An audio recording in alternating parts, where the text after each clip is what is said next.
Radio Lime News Update. Television അവതാരകൻ Jeremy Clarkson തനിക്ക് cancer രോഗമാണെന്ന് ഒരു ഷോയിലൂടെ വെളിപ്പെടുത്തി. ബുധനാഴ്ച പുറത്തിറങ്ങിയ അദ്ദേഹത്തിന്റെ ടെലിവിഷൻ പരമ്പരയായ ക്ലാർക്സൺസ് ഫാമിന്റെ ഒരു എപ്പിസോഡിലാണ് അദ്ദേഹം ഈ വാർത്ത പ്രഖ്യാപിച്ചത്. ദൃശ്യങ്ങൾ എപ്പോൾ എടുത്താണെന്ന് കൃത്യമായി വ്യക്തമല്ല. പക്ഷേ പരമ്പര 2024-ലും 2025-ലും ചിത്രീകരിച്ചതാണ്.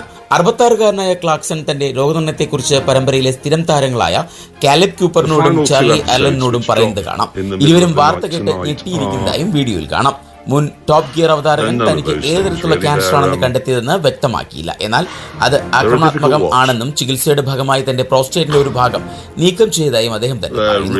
കഴിഞ്ഞ ആഴ്ച ഞാനൊരു ബയോപ്സി നടത്തി. അത് ക്യാൻസർ ആണ്. അത് വളരെ ആക്രമണാത്മകമാണ് എന്നും പക്ഷെ ഇത് വളരെ നേരത്തെയായി എന്നും അദ്ദേഹം ചൂണ്ടിക്കാട്ടി. മെയ് മുതൽ തനിക്കിത് അറിയാമായിരുന്നു എന്നും ക്ലാർക്സൺ കൂട്ടിച്ചേർക്കുകയായിരുന്നു.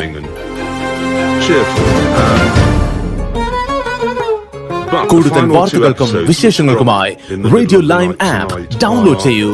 പ്ലേ സ്റ്റോറിൽ നിന്നും ആപ്പ് സ്റ്റോറിൽ നിന്നും.